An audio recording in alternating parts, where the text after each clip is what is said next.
Dhaamsa kiyya kana atantamaadhaan sheer godhaan viidiyoo kana haadha sabboontuu biraan nagaya.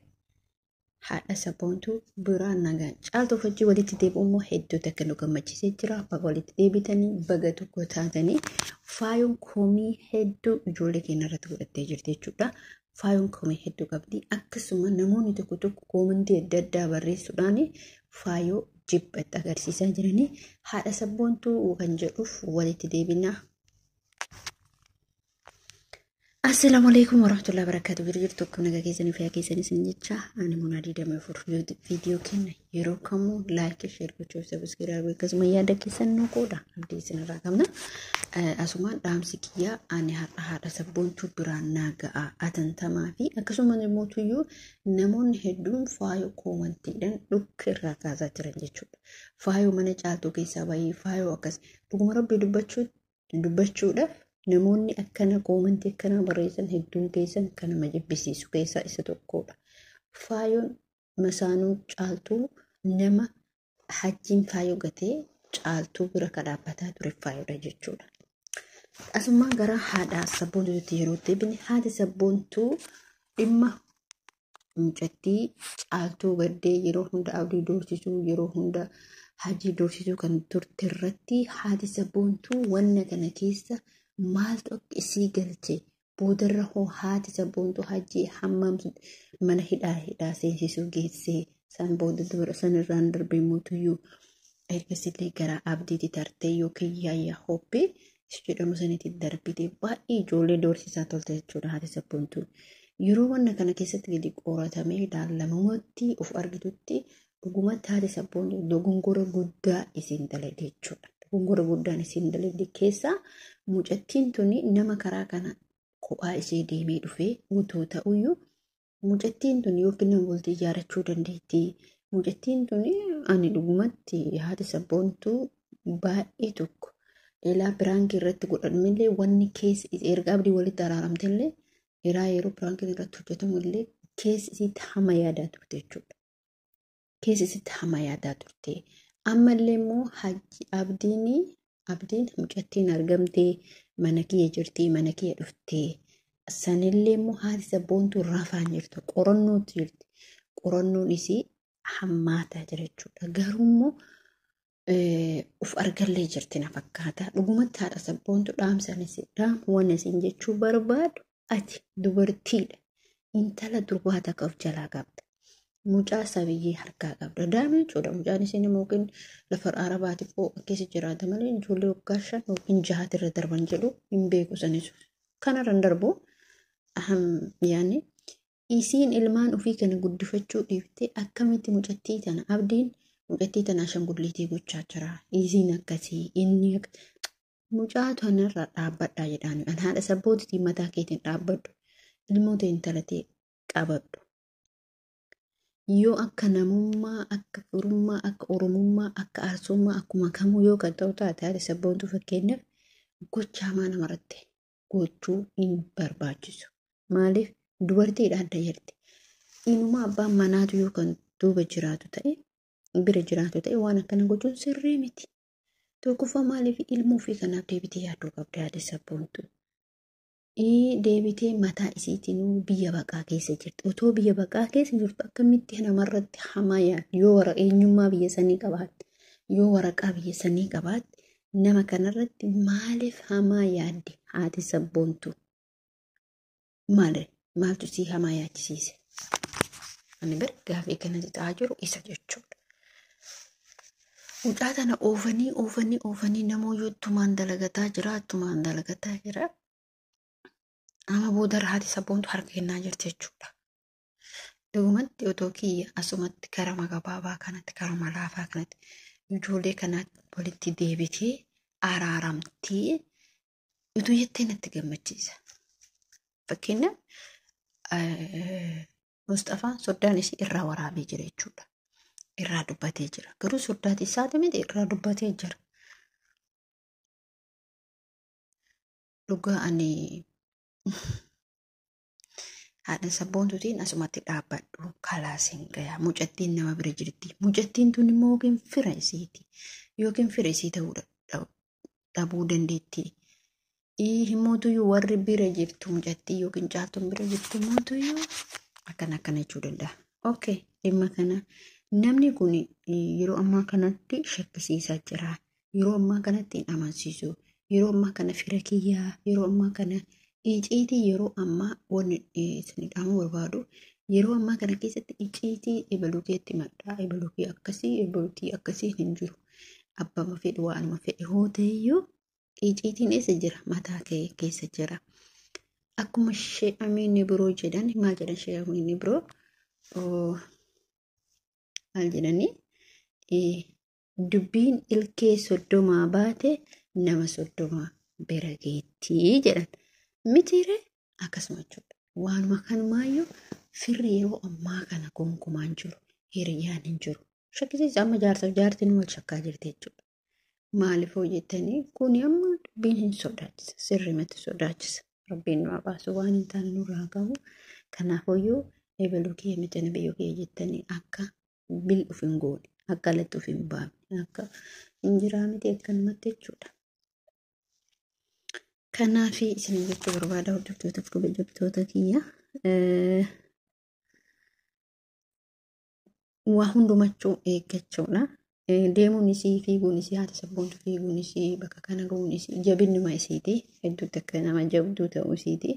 Baay'ee tattaafattee sababni isaallee maaliif mucaan kun durbaa nama qabdu ana malee as keessaa nama qabdu kan jettutu isii fiisisee boodarra mootuyyuu waan fiidisan hundumaa galma hin geennee fi karatti harkaa fashalaa'ee. Ittiin tun fakkeenyaaf amma gaafa isin caaltu nama fakkeenya haa ani waan kiyyaa ani bakka jireenya kee jiraadhaa yoo jette hin dandeetti. Ani heerumee yookiin hin heerumne yookiin mana gootaan sabboontuyyuu kaaduu hin dandeetti. Siyyuun beeku jechuun hin dandeetti.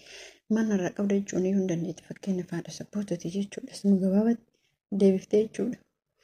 Namni duuka fiigan daa'imoota akkas ijoollee waggaa 12 malee waggaa 18 ol tarraan kalaaseen of dandeettee jiraatti ijoolleen. Inuma biyya guddatti keessa otoo ta'u biyya keenya keessatti ilaalame biyya hin guddatin malee ijoollee waggaa 18 dhagaa mugatti buutee dalagatte jechuudha. Biyya baharaa kana bakka kana dhufummaa inni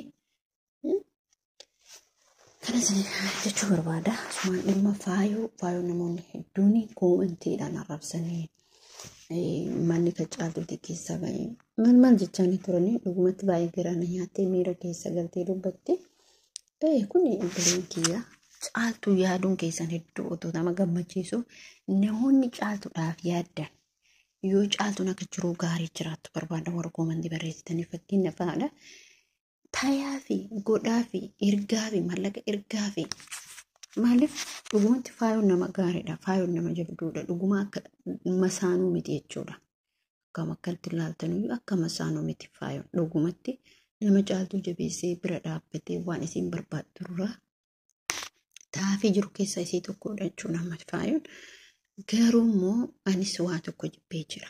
Wanni ani jibbee dubartiin takka masaanuu taatee mana tokko keessa galuu heddumatti jibbe. Dhugumatti jibbe. Maaliif fukkatallee bareedullee otoo jaalalli jiru jibbatu jira. Ani faayoodhaan waa jechuu oduu hin taane silaa otoo danda'amee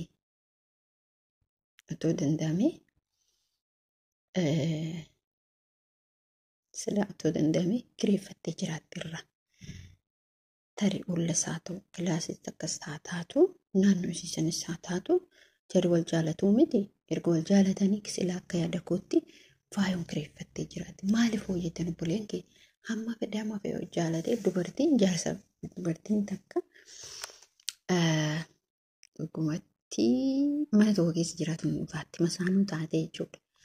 Kanaaf anis akka yaada kootti waan faayoodhaa qabu hamma dandeettitti yoo dandeette kilaasii takkallee taatu kireeffadhu jiraadhu hama namaa jalallee arraba warra koomantii jalallee hin baata jechuun ni barbaada. Garuu waa keessa nagalchin jiru dhiifama.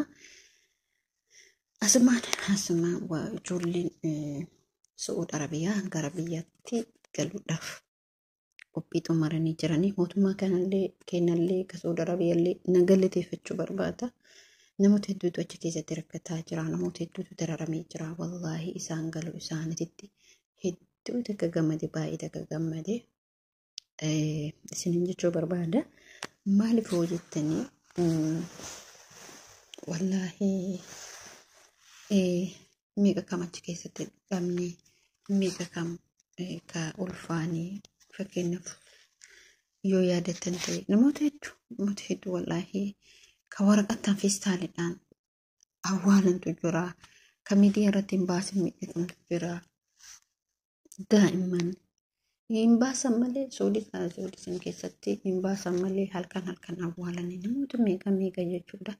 Alhamdulillah rabbil alamin amma nagaan kaafi nagaan galuu isaatiitti hedduu gammada. Mootummaan keenya illee alfaatu akkasumas Arabiyaa illee alfaatu ijoolleen keenya immoo warroonni ammallee biyyarra yaa'aa jirtan ijoollee keessan sirriitti dhorkadhaa akka biyyarraan baane biyya hambaa kalaasiin ga'a. Kan jiru kun nagaan galuudha. Dhugumatti dhuguma dhibbatti keessaa galee qulqullaa'ee wallaahi waan nama gammachiisudha. Warroonni mootuyyuu galuudhaaf amma carraa kanatti namoonni galuu barbaadan oduu carraa kanatti fayyadamanii galanii ijoolleen hedduutu mana namaa dalagaa jira oduu carraa kanatti fayyadamte galtee baay'ee namatti tolaa jechuudha. Hordoftoota kabajamtoota kiyya maaliif hoo jettan wallaahi kun silaa yeroo kana saamatan jechuudha namoonni galuu barbaadan. Kanaaf ijoollee keenya dubbiin nagaan isin galchu jechuu barbaada. Dhimma biraa waa'ee caatii sababoota kana miidiyaa hedduun isaarraa dubbatee jira. Dhimma caatiitii irraa dubbatee jira. Dhimma caatii kana keessa galu odoo hin taane dhugumatti irra guddinni waa'ee caatii kanaatti ka'umsa caatii kanaatti irratti sheekota keenya ulamaa keenya tuttuqaa jiranii dhugumatti ijoolleen Harargee dabalatee jireenyi biyya Harargee caatii ta'ullee garuu jireenyi wanni kun haraama halaala erga beekame namni tokko dhugumatti fakkeenyaaf namni tokko suusii addaa itti taatu keessa caatiin suusii addaa namatti taate dhugumatti namoota hedduu yoo argitan biyyootuma hundumaa keessaa ni taate caatiin Harargee qofaa miti. Garuu Harargeen caatiidhaan beekamtu malee biyyoota hunda keessa taate akkuma fakkeenyaaf Jimma taatii, Arsii taatii, Baalee taatii lafuma kamittuu caatiin ni taate. Garuu lafti irraa galii guddaa argatu Harargeedha. Harargeen maaliif dhugumatti amma miidhama isiitii yoo ilaalaa dargaggeessi tokko yoo caatiin qama'in yoo caatiin qabeen garaagarummaa inni qabu laala. Haraamallee garuu miidhaa namarraan jirti. Sheekotiin dubbatanii jiran jechuudha. Nama ani ofii kiyya naman beeku nama caatii kana qama'ee ilamaan jedhee jechuudha. Wallaahi billaa ani caatii haadha tiyya caala caatii jaalladha jechuudha. Subhanallah wallaahi isin akirarra jechuudha. Bakka ani ni jibbi namni tokko amma ijoolleen tokko akka faashinaatti caatii ilaaluu akka faayanii yoo caatiin qaban yoo caatii harkatti qabatanii bobaa jala kaatanii deemin bakka isaan sun bakka akka tokkotti ilaalaman jechuudha. Yaani akka dargaggeessa namoota bultii ijaaratanii caatiin gonkumaa haraamas taatu nama balleessite dala gurraas qusaasisite dhugumatti. Suusii itti ta'an fakkaataa namatti bakkuma argan deemanii baraan dafafaa jala ta'anii bakka caatii kana kan waan qabnillee bakka seenii yookiin hati caatii san bitan. Dhugumatti ani wallaahi asiin jechuudha dhuguma takkatti garuu miidhaa uummataan argisan irraan geetti malee haraamallee taatu wallaahi waan dubbatan qabu jechuudha waa'ee caatii kana maaliif olumaa irraa dubbatan jechuudha. Ani akka kootti gaafa dhugumatti natti dhagama waan jedhu bira kuta. Sababni isallee maaliif warroonni beektonni sheekonni keenya irraa dubbatan waan ta'eef bira kuta. Maaliif bira kuta hojjettanii wanta akkana keessa seenu dhuguma ka dhiise hin dhiisa. Ka jaallate hin qamaa ka dhiise hin dhiisa. Kanaaf ani waan dubbadhu jiru bira kutan jira. Warroonni wanni kun haraama irraa nyaannu barbaannu jettan dhiisuu dandeettanii garuu mootuyyuu oolumaa eegina maaliif tuqqama?